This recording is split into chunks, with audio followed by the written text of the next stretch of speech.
Good afternoon. My name is Ainsley McLaughlin and I am convener of the awards judging panel, and it's my great pleasure to welcome you this afternoon to this year's Scottish Civil Engineering Awards. Organised and brought to you by CECA Scotland and ICE Scotland, these awards showcase and celebrate civil engineering at its best in Scotland and highlight the real difference infrastructure makes to the everyday life of people and communities across Scotland. For obvious reasons, we can't come together for our traditional lunch this year, but we couldn't let another year go by without recognising the extraordinary work of Scotland's civil engineering community. And what a community it has been. We've seen over the past 2 years, clients, contractors, designers, consultants, and of course the workforce coming together to support each other like never before. We've seen the construction sector in Scotland demonstrate remarkable adaptability and resilience in the face of the pandemic and continue to deliver, upgrade and protect our national infrastructure. Despite these challenges of the past 18 months, I'm delighted that we've received 15 entries, and on behalf of the judging panel, I would like to thank all of those teams who have taken the time and effort to put forward their projects for this year's awards. The quality of the projects, as you will see this afternoon, has really been truly impressive and made our job as judges all the more difficult. And so without further ado, I am delighted to welcome sports broadcaster David Tanner, who's going to be your host for this afternoon and guide us through the awards ceremony. David, over to you. Ainsley, thank you very much indeed. Having covered live sport for the best part of 30 years on TV and radio, I know only too well the importance of great leadership and great teamwork combining to produce the best end-build product. To quote the great Sir Alex Ferguson, who was the best in the business at that, the most important phrase in the English language is well done. And we'll be saying well done to our winners today. Now this year, 15 civil engineering projects have been nominated for the awards. They come from the length and breadth of the country, from Dumfries and Galloway in the south, all the way up to Caithness in the north. Okay, here's a snapshot of some of the excellent infrastructure projects featured from the last couple of years.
Well, a lot to look forward to then, and I'm sure you'll agree with Ainsley, who said earlier that Scotland's civil engineering community have been hard at it during the lockdowns, producing the infrastructure that underpins Scottish society. Please go onto your social media and talk about what we're talking about here on the awards today.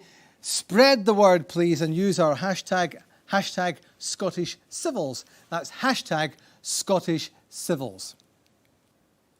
OK, let's get started with our first category in this year's Scottish Civil Engineering Awards. That's the Innovation Award. It recognises groundbreaking improvements in products, materials and ways of working. For this winning project, the contractor and the consultants had to work closely with the client to come up with innovative solutions to avoid any interruptions to water supplies. The winner is Loch Tom in Inverclyde.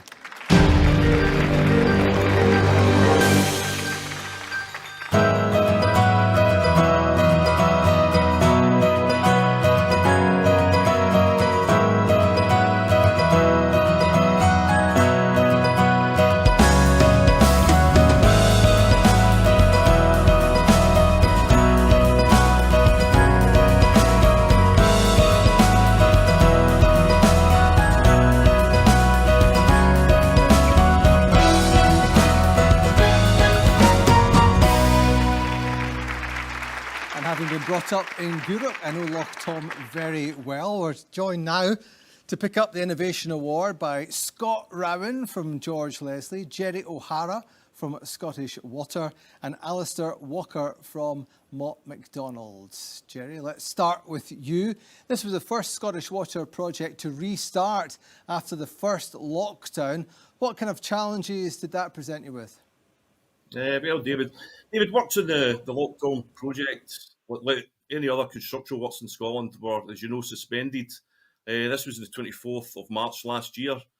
As initial lockdown was implemented. However, during this initial suspension, Scottish Water, George Leslie and CECA worked closely together with the Scottish Government to assess the working practices that were required on site to achieve a return to work, which included all the social protocols that we've been living with up to date.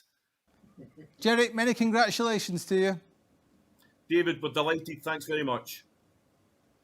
And off goes Jerry, and I'm delighted to say we're joined now by Alistair Walker from Mott MacDonald. Alistair, congratulations to you. This project was successful due to the collaboration between George Leslie, Scottish Water and Mott MacDonald. Can you expand on the benefits of that process, please? Of course, yes. Yeah, the use of technology was critical in the design process. We used computational fluid dynamic modelling for the spillway, and through that we were able to gain a high degree of confidence in the hydraulic performance of the existing and the proposed spillway, which increased the efficiency of the design. The whole scheme was modelled in 3D, which vastly improved clash detection and allowed accurate visualisation of the scheme. Virtual walkthroughs in the site were undertaken by all parties to identify issues before construction commenced, therefore improving the design and reducing the number of issues experienced during construction. A great deal of innovative thinking was required in the buildability assessment of the required construction elements. Siphons of this magnitude are normally constructed with the reservoir substantially or totally empty. This was not possible at Loch Tom due to the need to retain supply integrity.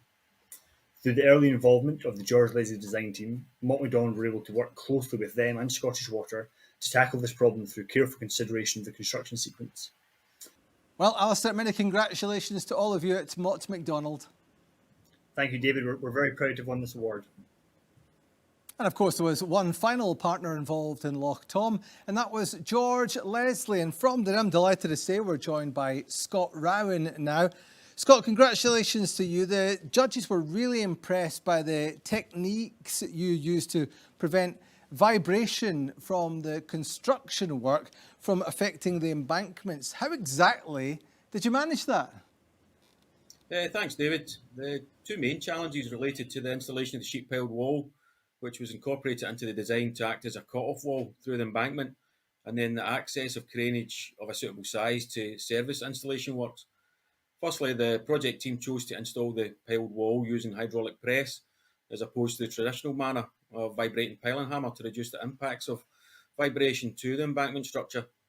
However, the dead loads exerted onto the embankment from the hydraulic press, which in initial stages was extremely high, required to be assessed, and this indicated that temporary works were necessary to spread the load as well. Secondly, following successful installation of the temporary works, significant size craneage was required to service the hydraulic press.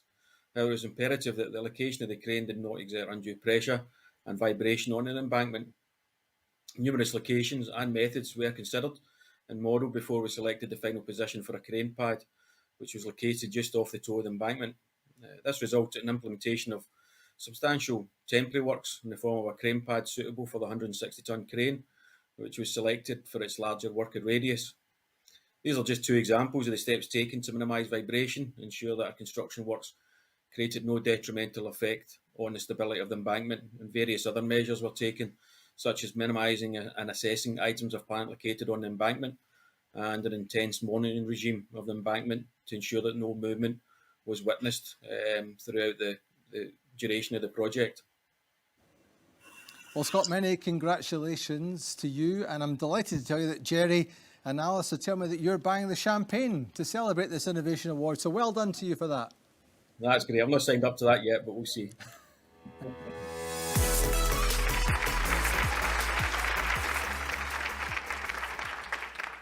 Now, next up, we're going to present our Community Award. This celebrates projects that have made a significant contribution to their local area, involving the local community. The teams behind this project had a massive impact on the local community, training up disadvantaged young people and donating time and expertise to refurbish the local village hall. The Community Award goes to the Bowline at Bowling Harbour.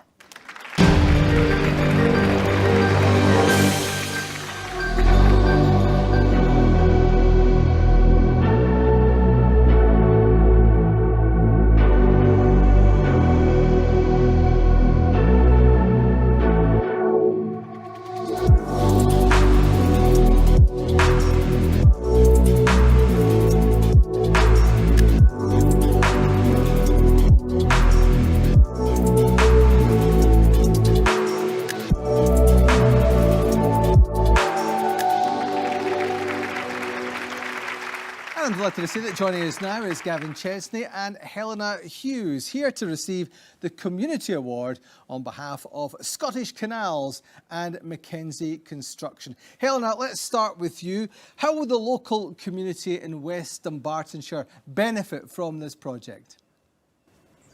Our project at Bowling Harbour, the western gateway of the Forth and Clyde Canal, started back in 2014 when we created a shared vision and master plan for the area's regeneration, and we've been working on this collaboratively ever since. At the heart of the master plan was the Bowling Viaduct structure, an incredible piece of industrial heritage which had fallen into dereliction and disrepair and decline. We breathed new life into the structure, creating new business space.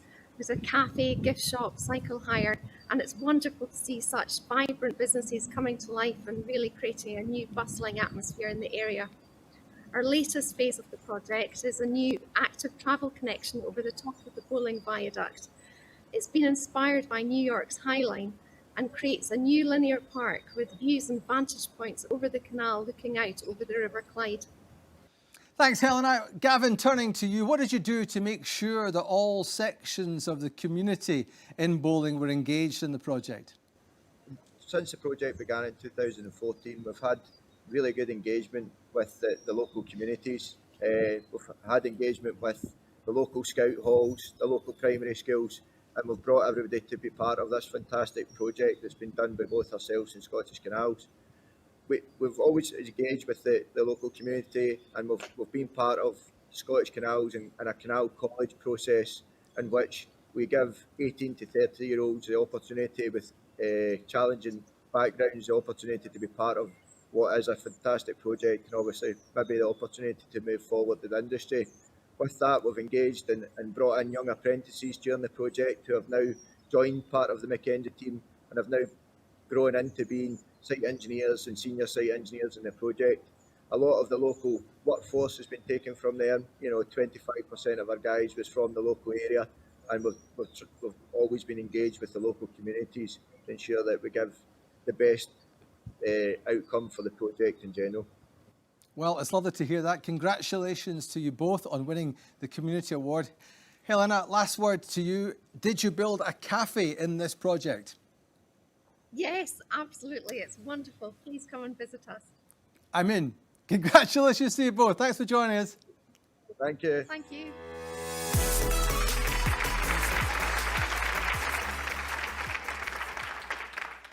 Our third award of the day celebrates rural resilience. Now, this award has been offered to a project which makes a substantial contribution to improving regional connectivity between rural areas and cities. Now, this project removed a notorious hairpin bend on a vital road connection in the far north of the country. The Rural Resilience Award goes to the A9 Berrydale Braes Improvement Project.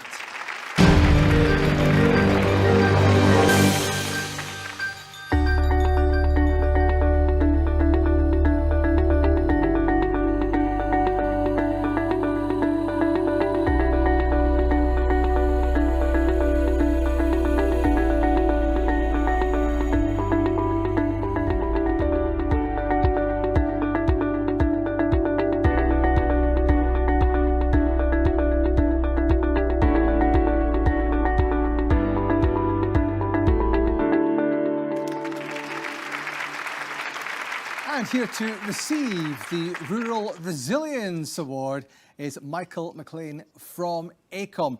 Michael, many congratulations to you. How has this work improved connectivity for people and businesses, of course, in the far north of the country? Thanks very much, David. Well, if you're familiar with that part of the A9, you'll know it's part of the North Coast 500 route, which is a very popular tourist route and has become increasingly popular over the past few years. But as well as that, it's a very important strategic link, a lifeline link for people in Caithness and further on up into the Orkney Isles. So any delay to traffic, whether it's tourist traffic or services and goods heading up the A9 to the far north of Scotland, can be problematic. There aren't many alternative route options. In fact, the nearest diversion is an additional 40-mile round trip. So it was important from Transport Scotland's perspective that the road remained open. And the issue that we had with the hairpin bend at Berrydale, it was so tight that HGVs coming either northbound or southbound would have to use both lanes of the carriageway to overtake, which was often a problem. And you often got two vehicles being stuck and traffic backing up behind them. So it was important from Transport Scotland that they tried to improve the road, widen it, so that two HGVs could pass. And that was one of the main objectives for the scheme. Well, Michael, from the video we watched a moment ago, it's clear that there would be many challenges that would have faced you in the build. Can you tell us about some of those obstacles that you had to overcome?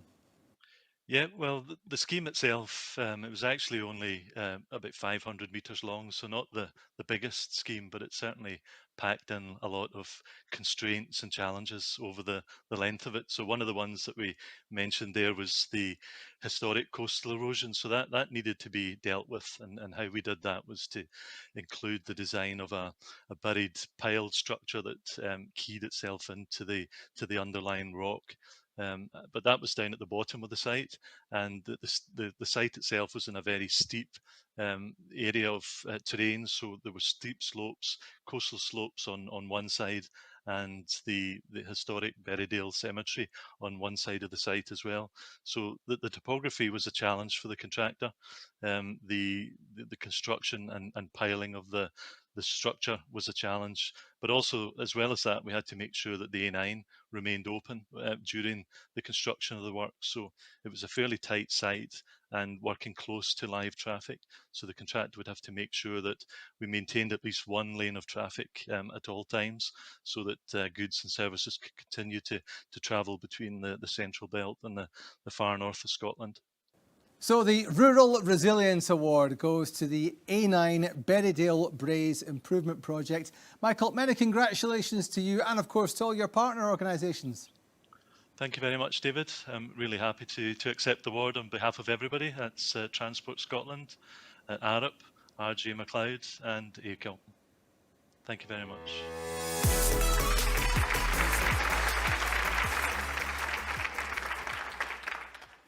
Okay, moving on. And our next award is for the best building. Now, the Building Award recognises the engineer's part in collaborative working across the whole design and construction team to produce a building solution that is elegant and positively influential. This year's winner is the redevelopment of a 179-year-old building, which is used by almost 50,000 people every day. I am, of course, speaking about the redevelopment of Glasgow's Queen Street Station.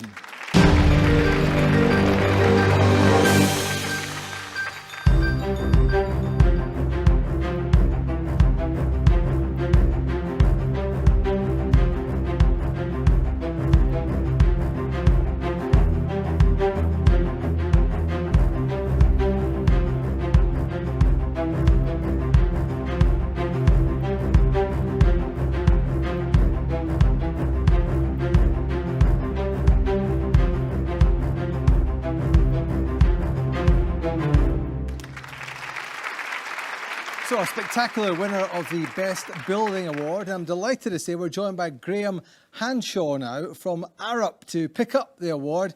Graham, congratulations to you and to your team. How much of a challenge was it to keep the station fully operational during the construction work? Well, it's a really busy station that's used by over 17 million passengers a year, so keeping it operational while redeveloping the entire frontage was a really significant challenge for the project. A lot of planning went into it during the design phase to make sure that we had a project that we could demolish the existing buildings and then reconstruct the new ones while phasing the works. And phasing was planned to ensure that we could keep 2 entrances open to the public at all times. And once the contractor came on board, they took on those early phasing diagrams and set about getting on with the job. And I think they did a really good job of engaging with Network Rail and ScotRail to make sure that the public were well informed at all times and knew that if an entrance had to be moved or relocated in order to allow the next phase of the works, that they were given advance warning of that and kept informed all the time. Now, speaking personally, I'm a regular user of Queen Street Station coming through from Edinburgh, and it's fantastic for the passengers. What has the response been to the transformed station from all of your other passengers? I think overall it's been really positive, and it was really interesting during the build process to see passengers engaging with it on social media and posting pictures of the works. And I mean, for some context, in 2018, Transport Focus did a survey of a lot of stations across the UK, and Queen Street got the lowest satisfaction rating of any of the stations that were surveyed. But by 2020, when the build was complete, a poll on social media called the World Cup of Stations voted Queen Street Station Britain's favourite station. Better by design and build. Well, many congratulations to you, Graham. Thank you very much.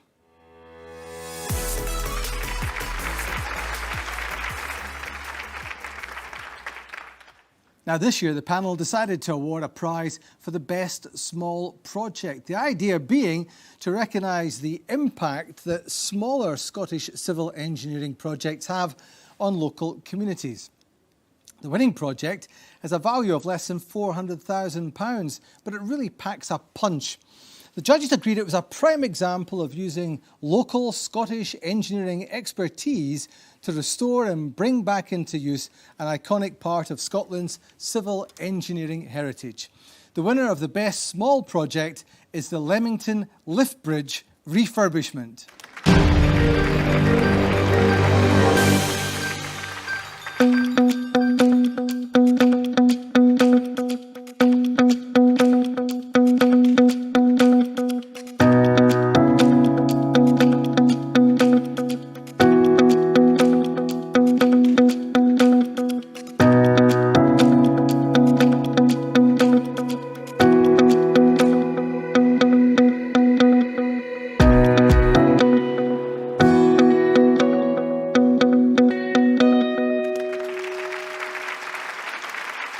And I'm delighted to say I'm joined now by Alan Crockett from Amco Griffin to pick up the Best Small Project Award. Alan, congratulations. I know it very well. I live not too far from there in Edinburgh. Can you tell us about how the bridge was brought back into full working order?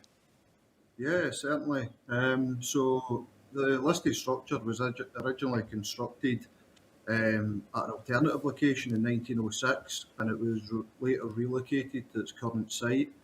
Prior to the refurbishment, it was no longer functioning as a lift bridge and had effectively been taken out of commission over concerns around some of the structural elements. So, in addition to this, the lifting cables were out of tolerances and weren't lifting evenly, generating noise from the mechanism. So, Scottish Canals, the asset owner, obtained funding from Sustrans as the structure carries the national cycle route. So to refurbish the structure, the various structural and mechanical components had to be dismantled to provide access to the supporting columns and address the defects. We carried out a thorough restoration, including grit blasting and painting and cleaning of the internal members to inspect and address section loss and metallic degradation. This included extensive non-destructive ultrasonic testing to check the residual thickness of plates. The mechanical parts and counterweights were stripped out of the structure and refurbished and reassembled to ensure smooth operation of the lifting components. Now, how important was this restoration in protecting the canal's heritage? Well, the structure had degraded so much it was effectively redundant. It's got a rich heritage, as I say. The canal itself is a scheduled monument, and without the functionality and aesthetics of the structure, it takes away from what the canal system offers in that area. Now, you and your partner organisations did a lot of work with the local community. Was that unusual for a smaller project? Yeah, I mean, that was part of the success story, really. There was real collaboration between our client, Scottish Canals, and ourselves at Amco Griffin to ensure the project delivery was tailored to the sensitive environment. With a lift bridge located in the city centre of Edinburgh, which is obviously an urban environment, busy with residents, tourists and commuters, the team had to plan the works to ensure that the community and commuters were kept informed of the programme works and progress. Well, Alan, many congratulations to you and your partners. It's called the Best Small Project Award, but I tell you what, it's had a massive impact on the residents at Fountain Park and also at Polwarth in Edinburgh. Congratulations. No worries. Can I also just mention that this collaborative success is a result of effective collaboration between the funder, the client and ourselves as contractor. I think it's pertinent to give the credit owed to the project delivery teams, Andrew Ross and Peter Robinson of Scottish Canals and Jim Fairgrieve of Amco Griffin, and of course their respective teams. Well done to you all. Thank you.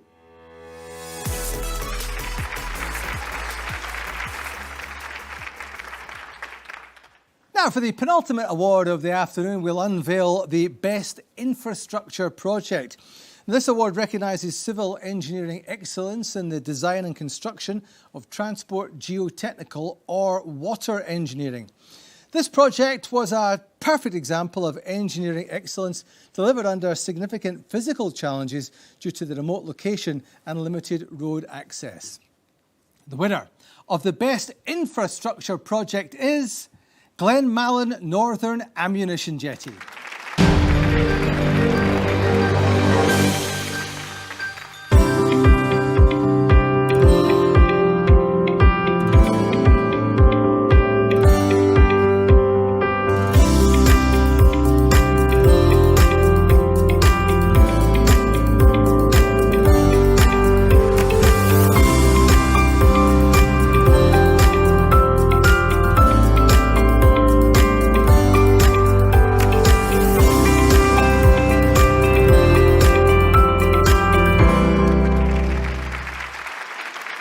And to pick up the Best Infrastructure Award, I'm delighted to say I'm joined by Mike Rimmer from Volker Steffen. Mike, obviously the geography and the remoteness of the location would have been a challenge for you. It's clear there from the video. How did you overcome that? Yeah, the project was a very challenging location. We were very limited on the footprint that was available to us from the client. So we took a view to do all our logistics away from the site and bring all our materials by barge up the locks. So we had a facility down in Greenock, and we fed all our permanent works materials out there, did all our preparation works from down there, and we used barges and multicats to bring it up to the project, which have worked very well.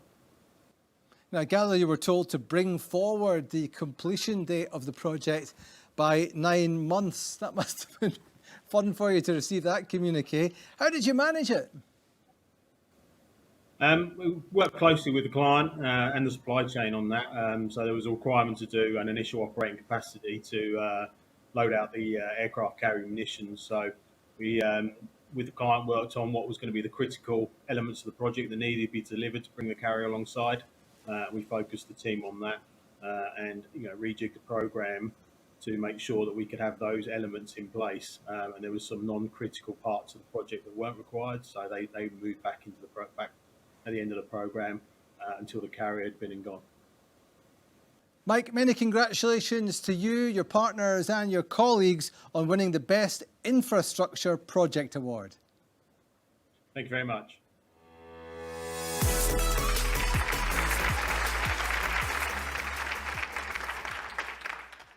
Now, we've almost reached the end of our awards ceremony, but there is one more prize up for grab. That is the Greatest Contribution to Scotland Award. Now, that's given to the project that most beneficially impacts the people of Scotland and showcases the vital contribution that Scottish civil engineers make to Scottish life. In a few weeks' time, the eyes of the world will be on Scotland as world leaders descend on Scotland for the COP26 UN Summit on Climate Change. And what better way to showcase Scotland's contribution to tackling the climate crisis by using new digital technology to help our cities adapt to changing weather patterns. The Greatest Contribution to Scotland Award goes to Glasgow's Smart Canal.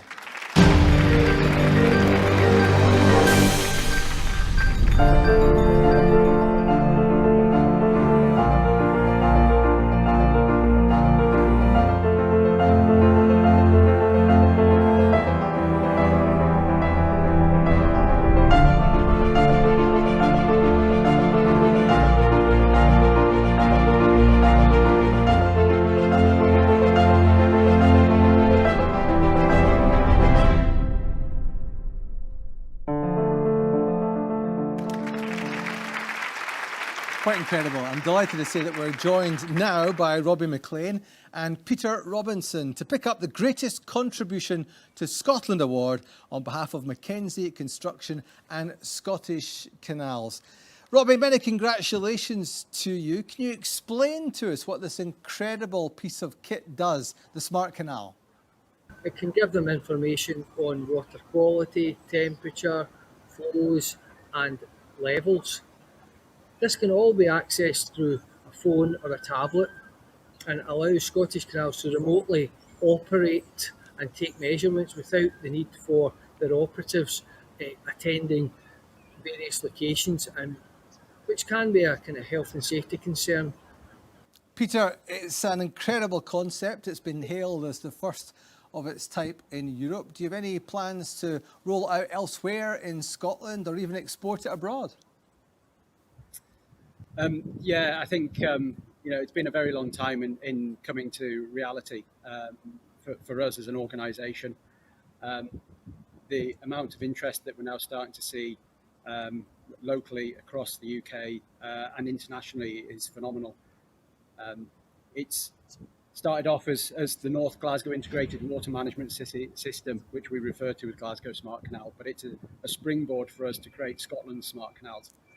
We've got lots of interest from other organisations in similar roles, so Canals and Rivers Trust, the Environment Agency, Navigation Authority, looking at how we can use this technology and deploy it elsewhere. It fits into so many different facets of engineering, surface water management, flood risk management. We've got people in the Far East, which is really where the Sponge City concept started off from, and we've brought it here and delivered it. And now people are starting to try and see what we've done. And then, people in as far as Australia.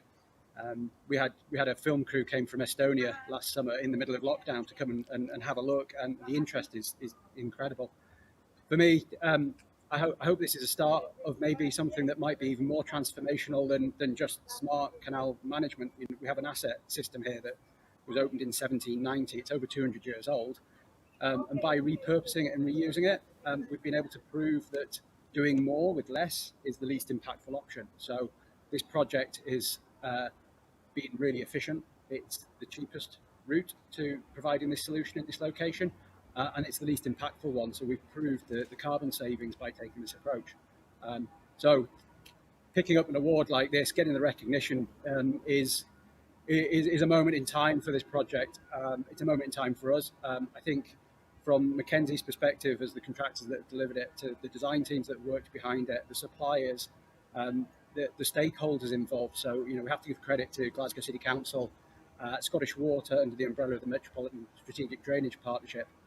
This has definitely been a very big one-team approach to delivering something, and today is just quite special. So thank you. Gentlemen, congratulations on making the biggest contribution to Scotland and winning that award. Well done. Thank you.